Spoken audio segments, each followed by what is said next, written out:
Now, if we don't adjust it right, we'll end up cutting not enough and then have to go in there and recut it, or, heaven forbid, we end up cutting too much. And then we end up compromising by letting the link stay a little bit longer in the press, like she sees that anyway. It's like we're going more of a swing. We talked about that, right? No? It's good look better. That's today's modern looks. So, but to avoid that,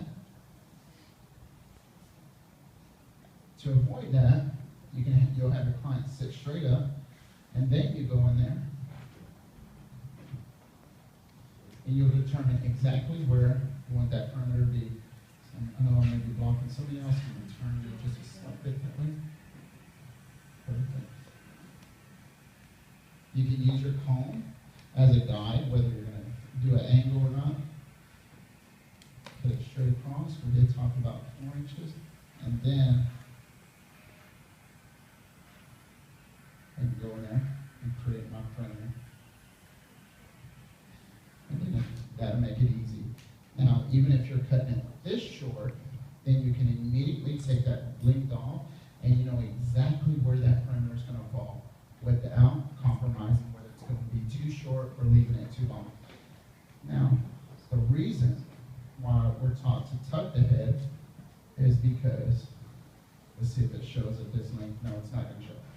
The reason is because once you tuck it, that hair will have a little bit of softness that comes out, so it have all this garbage that shouldn't be there. But what do you do with trash? Every Wednesday we end up taking it out. So you just go back, you see your perimeter, and you just take that little bit of garbage out, and then that's it. So that's a very safe way to go in there and create a perimeter that we get exactly where you want it. Now, in the front, if you're going for more of a, let's say, a swing, then it also depends how you cut that front section. If you want it to swing, then you turn their head to the back, and then you can make that adjustment of the swing if you want to keep that swing. So you have a good idea from this point how that perimeter is going to lay by twisting her head to the back. If you're not really wanting to swing, I'll turn you the other way.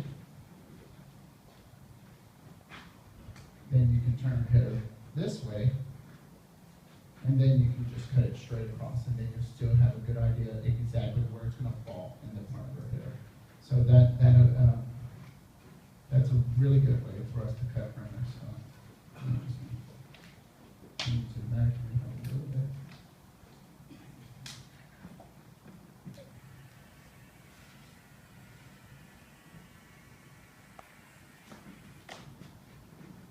Same thing on this side.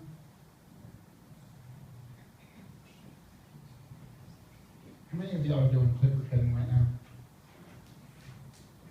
Quite a few bit. Is it only 6 of y'all, or are the rest of y'all shy? I mean, right now, just like you mentioned, it's definitely a big demand for a clipper cutting. And if you're going to invest in a great quality tool, I mean, these are the best on the market. And it's not because I'm saying it, it's because there's an actual company out there that tests like all of our industry tools. And they make these the finest clipper ever made. So